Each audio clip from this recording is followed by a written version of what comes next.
Hello বন্ধুরা, দেখো কালীবাড়ি তো আমাদের কালী মন্দির দেখিয়েছি। এটা হচ্ছে পাড়ের মন্দির, বাচ্চা দেখো তালা মারা আছে, দেখেছো? যেহেতু আজকে বারের দিন নয় সেই কারণে তালা মারা। এখান থেকে ঘুরে ঘুরে তোমাদের দেখাচ্ছে। এখানে মোম ধরায়, দেখো মোম করে করে করে করে দেখো মোম মোটা হয়ে গেছে, দেখতে পেয়েছো? কালী মন্দিরে আমাদের একটাই মন্দির না, এখানে দেবী মা মনসার মন্দির আছেন, এখানে শিবের মন্দির আছে, এখানে তোমার রাধা গোবিন্দর মন্দির আছে, আর মা কালীর মন্দির তো অবশ্যই আছে। এখানে দুর্গা পূজাও হয়, এখানে রথও হয়। তোমাদেরকে মন্দিরের ভেতরটা দেখাই, দেখো দেখাচ্ছি, দেখো দেখেছো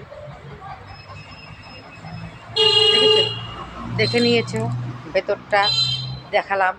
এই দেখো, এইটা মা মনসার মন্দিরটা, এইটাও তালামারা। এই দেখো, দেখেছো? এটা দেখানোর একটাই কারণ, আমাদের উপারছে যে এই মন্দিরটা তোমাদের ওইভাবে দেখালাম একটা। আর এই মন্দির আমি তখন বলিনি যে এটার মধ্যে কজন দেবী থাকে, সেই কারণে এই ভিডিওটা আমি আবার করলাম। গ্রহ ঠাকুর আছেন, মা মনসা আছেন, শিব ঠাকুর আছেন, কালী ঠাকুর আছেন, রাধা গোবিন্দ আছে, দুর্গা পূজা হয়, রথ হয়।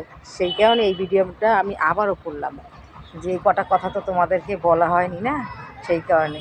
চলো বন্ধু, তোমরাও এসো, দেখে যাও আমাদের মন্দির, কত সুন্দর মন্দির। তোমাদের আসলেও মন ভরে যাবে। মন্দিরের সঙ্গে রোড দিয়ে সমানে দেখো গাড়ি যাচ্ছে, আওয়াজের জন্য আমার ভিডিও করতেও কষ্ট হচ্ছে।